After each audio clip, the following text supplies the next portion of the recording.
All right. Thanks, everybody. I think I actually know everybody. Small group tonight. All right. I'd like to call the meeting to order. And if we can start with the pledge.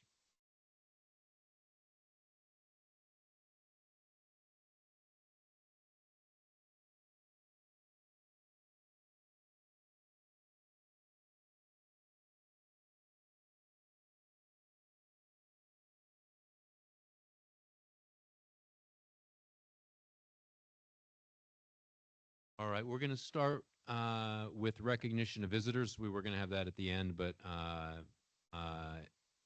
we're going to do that first. So if there's anyone in the audience that would like to speak.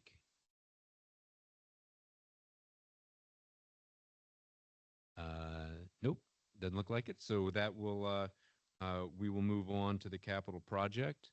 I think we've all discussed this at great length. There's a couple votes that we're going to have. We're going to vote on the seeker language, which covers all three of the propositions, and then we will separately vote on the legal notice, and we will vote on that in three separate votes on each of the propositions. Um, so on the seeker, do I have a motion? Any discussion or questions on the seeker? All in favor? Aye. That, I think that's everybody. Right, that brings us to the legal notice. I work through the agenda here. Now on the legal notice, for each, actually, since we're going to have three votes, I'll start with what we're going to vote on is for each of them, we need to vote on both the legal language, which is the language at the top talking about, the date and the time and some of the other points. And that we have to vote on along with each individual proposition. You only need to do that one time. The legal language can be coupled with Proposition 1. Oh, we have Yeah, to go on I think, complete ones. I think what we're recommending is approve the legal language inclusive of Prop 1, and then do motions and seconds to add Prop 2, and then Okay, got it. All right, so for the legal language in Proposition 1, do I have a motion? Second. Any discussion, questions, comments? Just make a comment that it's going to be held at the atrium in the high school performing arts center instead of, excuse me, the 3-5 cafeteria, just because school will be going on and we can block that area off for security reasons. Makes sense. Anybody else? Anything? All in favor of the legal language in Proposition 1? That's everybody. Next is Proposition 2. This is related to the artificial turf field, redoing the track, the lighting, and the other points that are mentioned there. Do I have a motion? Second. Any comments, questions? All in favor? All opposed?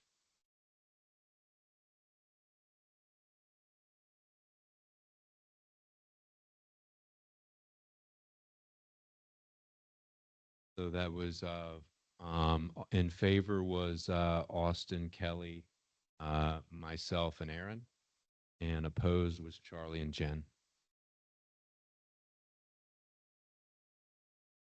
And for now, Proposition 3, these would be for natural grass fields and related work as mentioned. Do I have a motion? A second? Did I hear it? Yeah. Okay. All right. Any comments, questions? All in favor? And all opposed? So there's Aaron was opposed. Yeah. The other 5. Favor. All right. That brings us to superintendent update.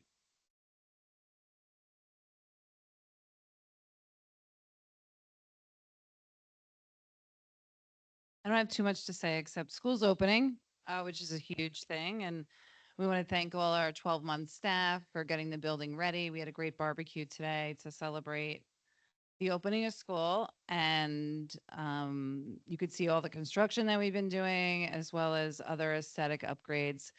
The board has also been going around and doing tours. We'll go on 2 more tours tonight.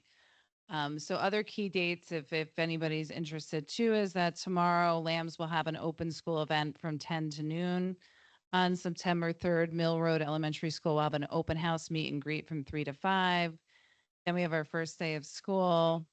We have a board meeting on the 12th, and then we have Lambs back to school night from 6 to 8 on the 13th, and then Lambs open house on the 18th from 6 to 8, and then high school open house on the 26th. So it's packed throughout the month, but we're looking forward to welcoming the students back. That's all I have to report.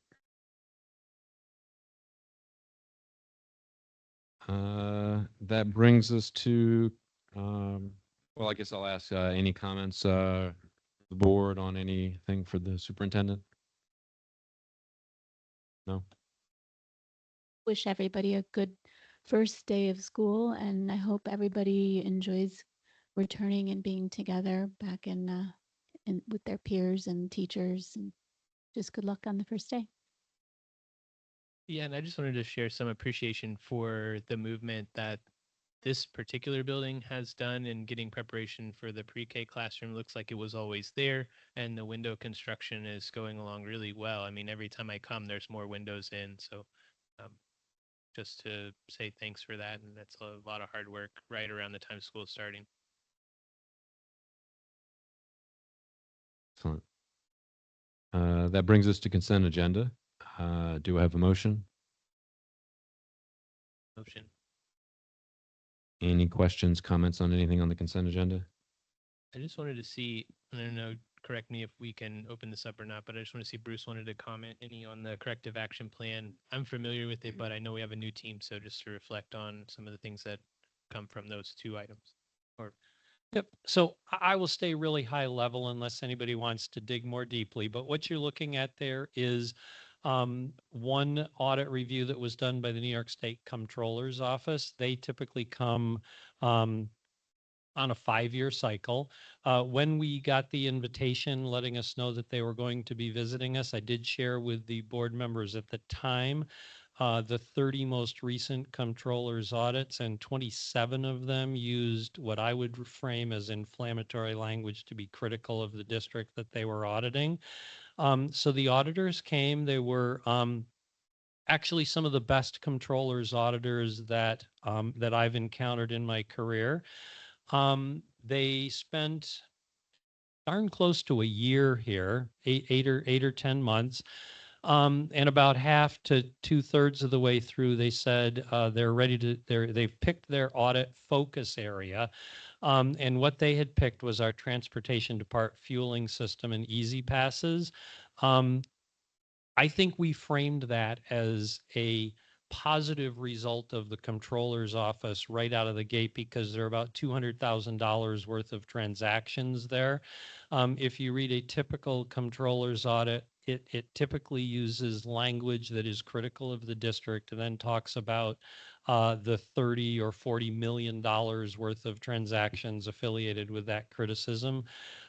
So I would frame this as about the best you can do with the comptroller's audit. But since they made recommendations, most of which, when you read the corrective action plan, were addressed during the visit of the auditor, we are required to prepare a corrective action plan and file the audit and file the corrective action plan with the state.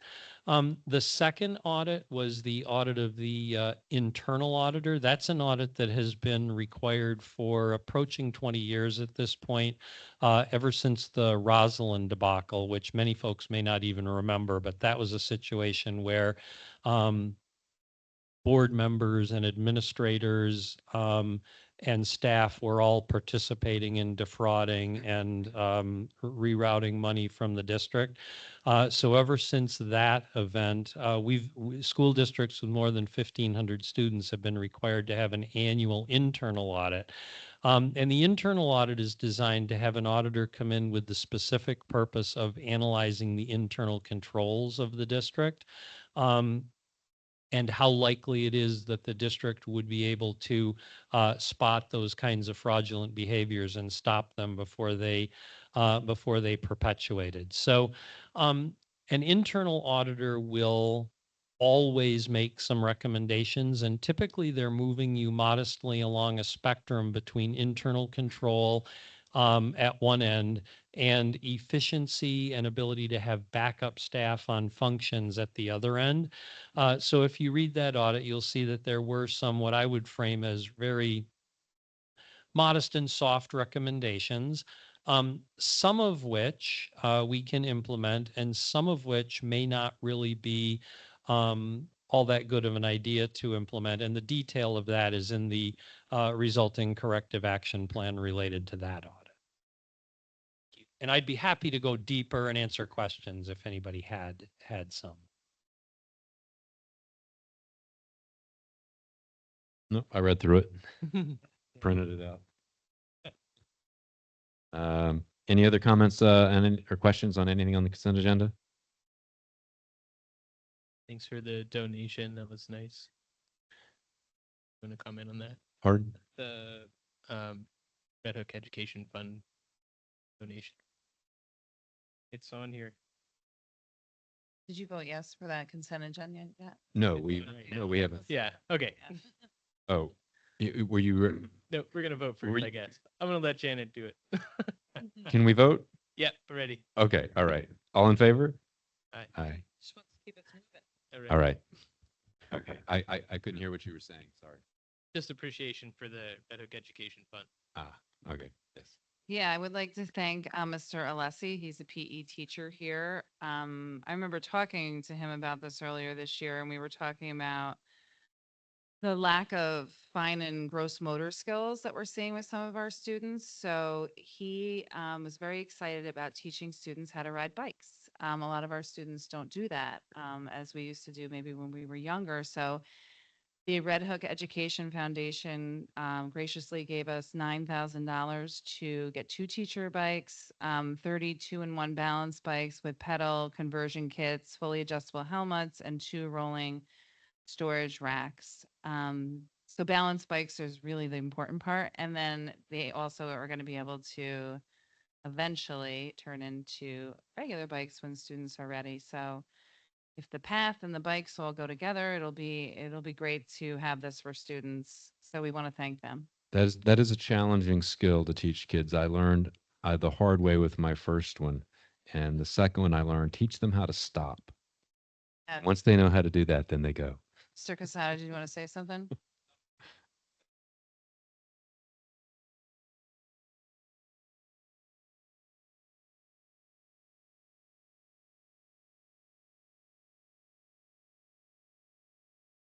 Right.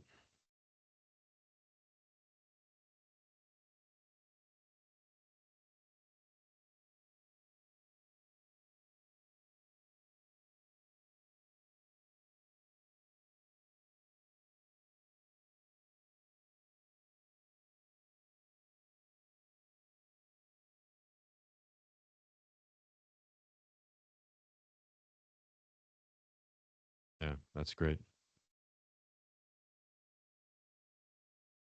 Excellent. Excellent.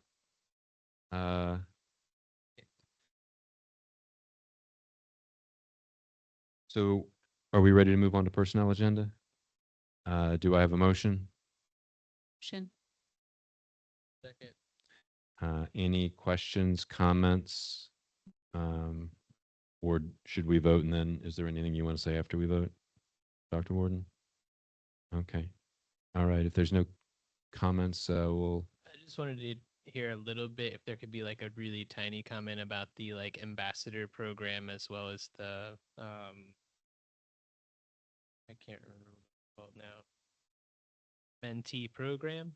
I just thought that those were really great programs, and I hadn't had a deep level of awareness about those, but I saw them here, and so I mean, I think it's great. But I would like if there could be a comment at the end or something after we vote.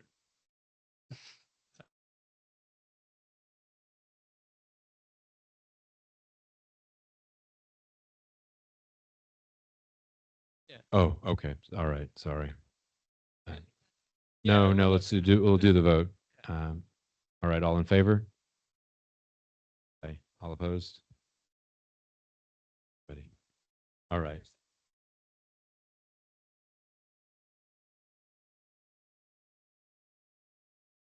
So yes, thanks for acknowledging that. I'll first talk about the ambassador program. That was something that I had seen in a former district, and what it is it's kind of a buddy system for new teachers new to our district that have had experience and have already participated in the 1-year mentor program that's required by state education. So that is someone that can help all those things. You might not know where it is, might not know how to do it, budget, a little discussion about how it works here at Red Hook. So um, uh, teachers apply for that, and then they're selected with conversations with the principal, the administration, and myself, and then they're appointed to help out these new seasoned teachers to really be successful here at Red Hook. The mentor mentee program is a little bit more rigorous because it is something that is done through the mentor committee. And I'm very, very fortunate to have some very high level master teachers that participate in the selection process, because it has the selection process is rigorous. There's an application. They have to give rationale of what experiences they have had to make them very supportive and viable to be a mentor to brand new teachers. These teachers have new to the field, and our goal here is to be very supportive and to help them grow their skill set and toolkit. And this year have extended that at some level where they will now participate in monthly professional development, sponsored, really directed by the mentor committee, which is all teachers, and I oversee all that. And it's a lot of fun. We had a great group come in this past week. We had new teacher orientation, and then we had a couple hours with the mentor committee. We train mentors for a skill set. There's a handbook that they follow, and it really is to launch a very successful, supportive new teacher into their career path. So, Thank you. any questions? Just thought it was great. It sounded like nice support to have locally, and um, I don't know, I enjoyed seeing that on there. So And I will share that with the committee. They will really appreciate those kind words. Thank you. Excellent. Anything else? Brings us to policy review and approval. Do we have a motion? Was there a first? Motion. Okay, all right. Any questions or comments? These are all second reads. All in favor?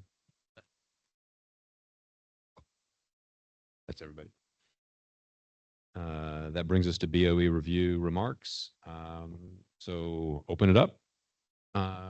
Any topics any board members would like to raise or discuss?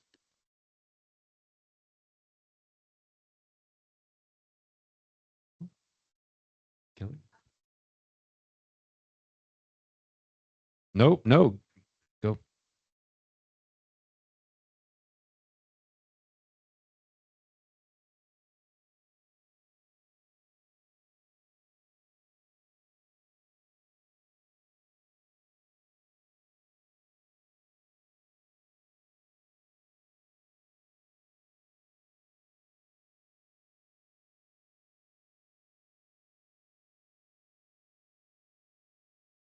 Yeah, and I think that's an important point. Do we know, I assume we do, the dates. One was the BOE meet and greet, and the other one was just a regular board meeting, but do we know which dates those are?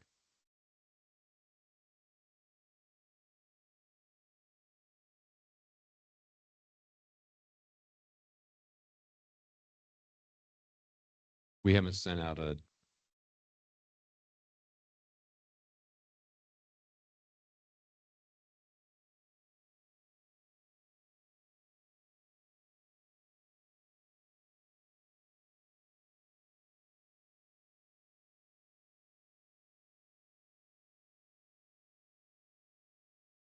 Switch it to the 6th. Wednesday. It's up to you. I think we probably want to put that on the calendar now. We're And, gonna wh- change- yeah, and when's the other meeting?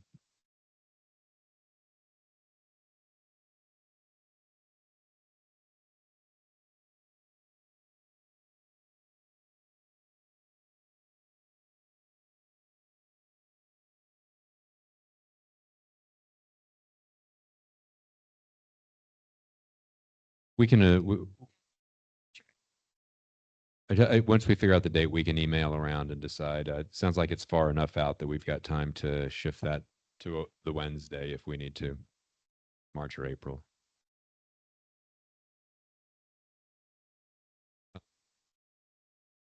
Uh, Up to you. I mean, if not, we could always get the notes, from Kelly Lappin and, they do video, meetings. Don't they? They do They video record those them. meetings, correct, Aaron? I feel like she does on Zoom.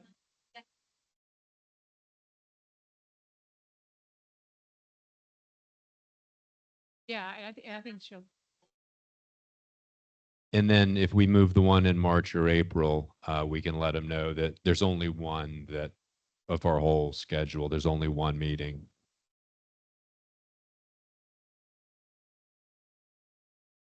The February 6th, we would look to move to February 5th.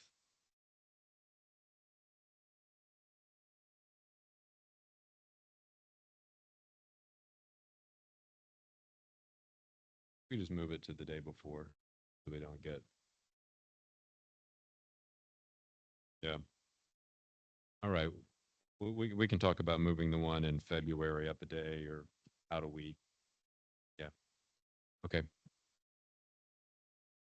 Any other topics from the board?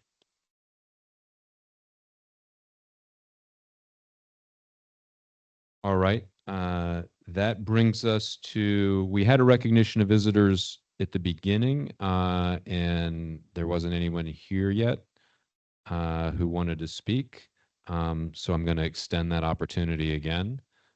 So if there's anybody that would like to speak, again, approach the mic, 3 minutes. I'll give you the 2-minute, 45-second wave and state your name.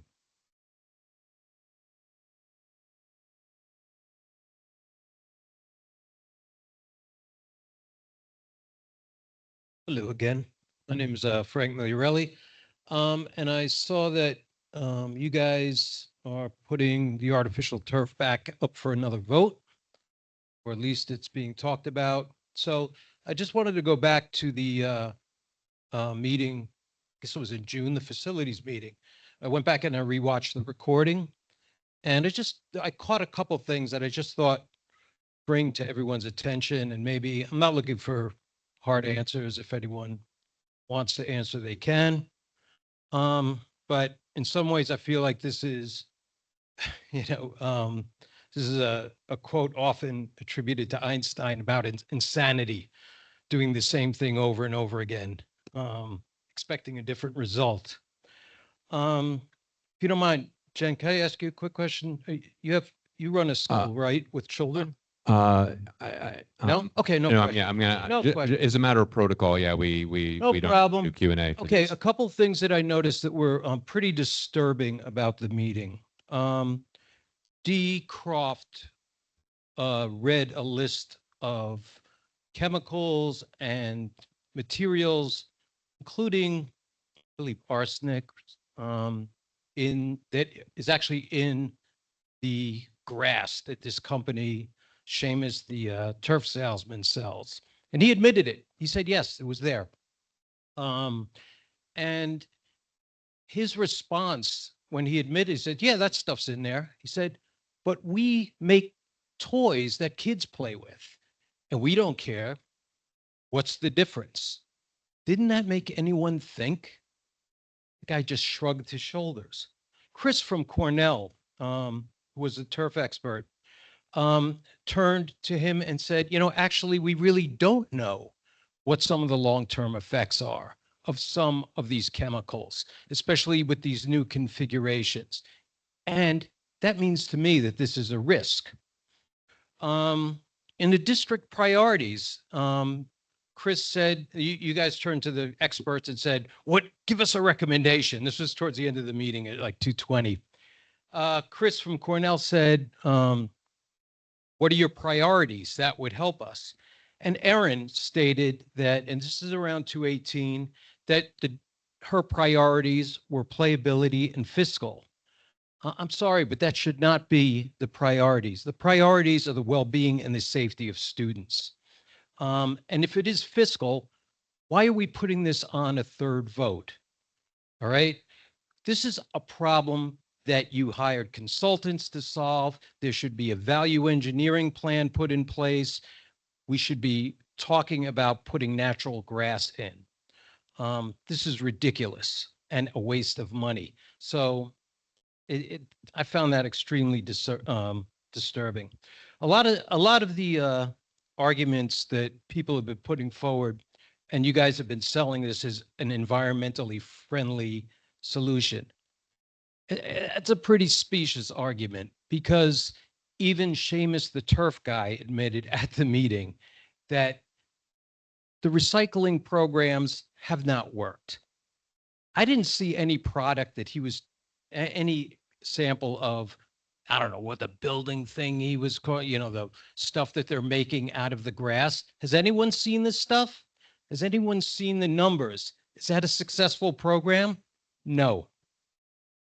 All right. So anyway, I just think the way this has been handled has shown a lack of ethics and integrity on the board's part. It really goes against your guiding principles that you have on your website. Hold students at the forefront of your decision-making. I question that. I got 15 seconds. And in the Board of Ed goals, strive for an environmentally conscious approach as it pertains to facilities decisions working towards ecologically sustainable systems. Artificial turf is not that. Thank you. Appreciate the time. Good luck on the new school year. Thank you.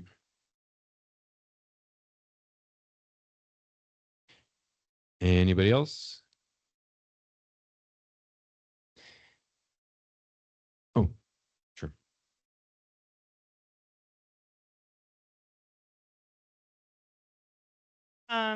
Okay, I'm like hesitant to speak because this is just such a heated That's topic. all right. If you could just introduce your name, Okay. introduce yourself. So.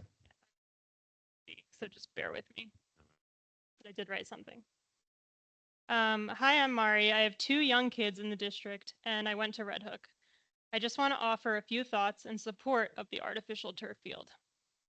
I would like to start by saying that I very hesitantly voted yes to the capital project back in May. I shared many similar hesitations about the field proposal that many of the people here have, and I felt that bundling and ignoring the petition was a misstep.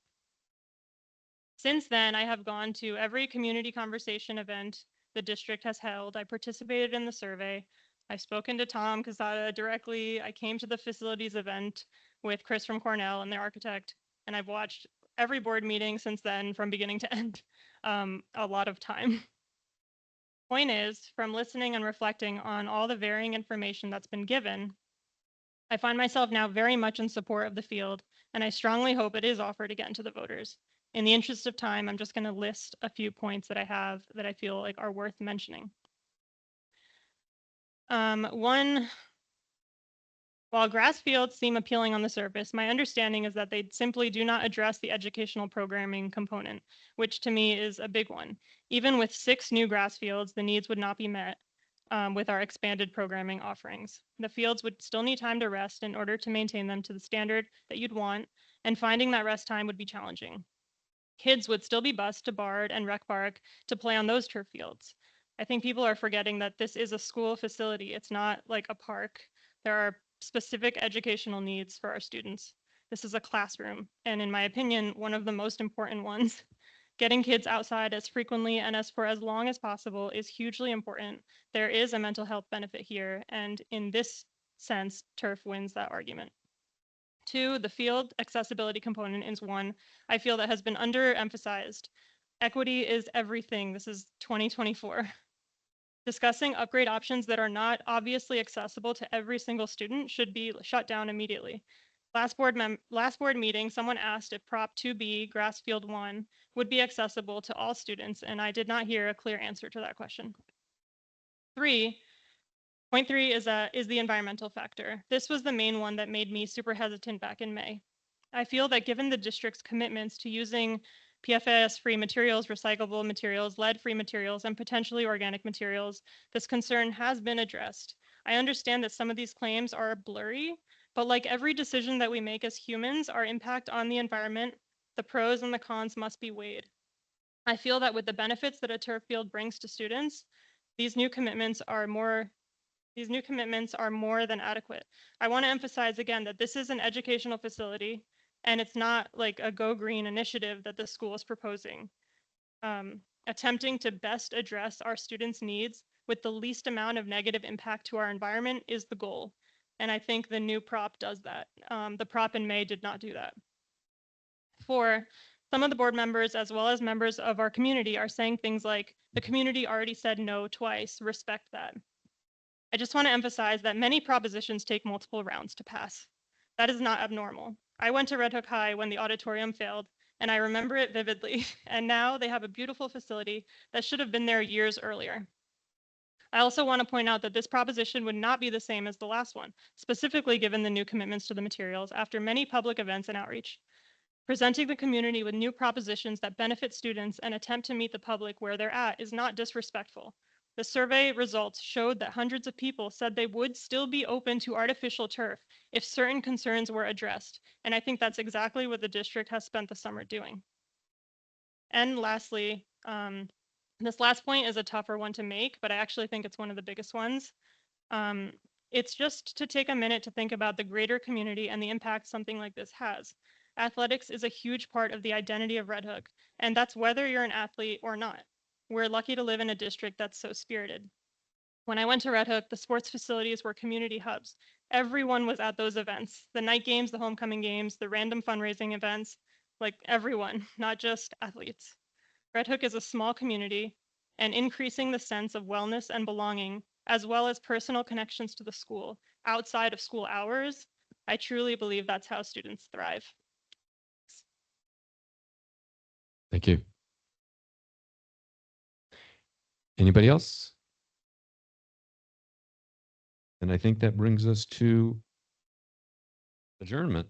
I need a motion. All right, all in favor? Aye. Thank you.